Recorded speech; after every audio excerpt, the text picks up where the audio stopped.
न कोई जेसीबी है न कोई और चीज़ है, यहाँ ग्रामीण द्वारा ही। इस वक्त हम बेला थाना क्षेत्र के सिरसिया गांव में है और इसी जगह पर भव्य ताजिया मेला का शुरुआत होने जा रहा और शुरुआत से पहले क्या कुछ तैयारी किया जा रहा है, मैं कुछ तस्वीर दिखाने की कोशिश करूं तो सामने देख सकते हैं जो ताजिया का निर्माण हुआ था पार्ट में हुआ था और सभी पार्ट को एक जगह पर जोड़ा जाता है जिसे जोरैया भी कहा जाता है। उनका शुरुआत सुबह ही कर दिया गया था और 11 बज रहा है। अब तक 5 खंड को एक साथ जोड़ दिया गया है और सबसे मुश्किल काम होता है कि मिस्टेक हो, हल्का भी मिस्टेक हो तो फिर इनका दासा दुर्दासा बिगड़ सकता है। और यहाँ की तस्वीर दिखाऊं तो देख सकते हैं सामने आपको दिख रहा होगा भव्य ताजिया जो है वो बनकर तैयार हो गया। पहले ताजिया का जुराई हो रहा था रस्सी के सहारे, चैनल के सहारे, आज भी उसी परंपरा के साथ यहाँ पर भी ताजिया का जुराई हो रहा है क्योंकि कोई किरान मशीन नहीं, किसी भी जेसीबी का सहारा नहीं लिया जाता है क्योंकि ये ग्रामीण क्षेत्र है और सामान इस्तेमाल करते हैं। और यहाँ की तस्वीर दिखाओ। अच्छा ये बताइए क्या कुछ व्यवस्था है इनको लेकर के? सबसे पहली बात गुलाब भाई आप आए हैं हमारे सिरसिया बाज़ार में, आपको बहुत बहुत धन्यवाद। यहाँ हम लोग को एकजुट और हिंदू मुसलमान का एकता प्रेम के साथ सब कुछ यहाँ पे व्यवस्थित है। जो भी सामान चाहिए घरेलू वो सब लाकर अपने अपने घर से देते हैं।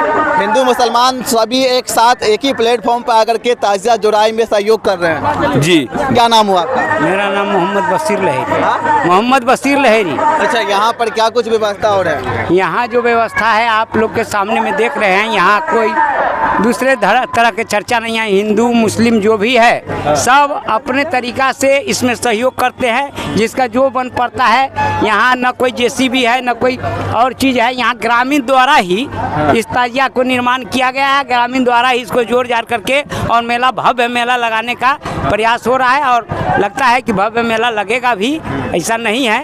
और सब आदमी मिलजुल करके यहाँ कोई तरह का भेदभाव या कोई चीज़ नहीं किया जाता है। यहाँ जो भी होता है चाहे हिंदू का पर्व हो मुसलमान का पर्व हो, सब मिलजुल करके उसे बहुत खुशी खुशी मनाते हैं। अभी ताजिया का जुराई हो रहा है तो कम लोग जो है वो कम पड़ रहे हैं, तो इसमें हिंदू भी सहयोग करने के लिए आए, हिंदू भी रास्ता खींच रहे हैं। यहाँ हिंदू और मुस्लिम सब मिलकर खींच रहे हैं। यहाँ लोग कम नहीं है, रौद के घाम की वजह से धूप की वजह से सब साइड पकड़े हुए हैं। जब ये ताजिया को अंदर ले जाया जाएगा सब अपने स्तर से उठ करके आएगा, सब जोड़ेगा, सब इसमें सहयोग करेगा, कहीं कोई भेदभाव कुछ नहीं है। यहाँ 6 खंड में बनाया गया था, 6 पार्ट में बनाया गया था और 6 पार्ट को एक साथ में जोड़ना काफी मुश्किल हो जाता है। मोसी बांधने का काम है वो कंप्लीट किया जा रहा है। किसी सही से बना तो फिर ऊपर जो है वो खींच सकता है। अगर रस्सी अगर मिस्टेक हुआ नहीं बना पाया तो फिर गिरने का चांस होता है, काफी मुश्किल हो जाता है। और लगातार ये बताइए कि कितने बजे से जुराई का काम हो रहा है? सुबह 5 बजे 5:30 बजे से जुराई चालू है। सुबह 5 बजे। हाँ, कुछ कठिनाई हुआ है, इसके सामना करना पड़ रहा है, लेकिन पूरा हम सिरसिया ग्रामवासी अन्य आया सभी तक के दिक्कत नहीं होने दिया है। जितना संख्या में उठने में कोई दिक्कत नहीं है, हल्का सा कठिनाई हुआ है। अब तक देखा जाए तो जुराई में कोई कठिनाई या फिर किसी तरह का कोई बाधा मिला? थोड़ा सा बाधा हुआ है, भारी वजन के चलते या कुछ दिक्कत के प्रॉब्लम, लेकिन आप ठीक ठाक है। अभी ठीक है जी? ठीक है। अच्छा लोगों का जो सहयोग है, जो लोग रस्सी खींचने में सहयोग कैसे कर रहे हैं? बहुत सहयोग कर रहे हैं, भरपूर सहयोग कर रहे हैं। मेरे ग्रामवासी बहुत सहयोग कर रहे हैं और अन्य भी आए हुए हैं बाहर के लोग, वो भी सहयोग कर रहे हैं। घंटा से लगातार जुराई का काम किया जा रहा है और 1 घंटा और लगेगा इनके जुराई को कंप्लीट करने में, क्योंकि लास्ट जो पार्ट है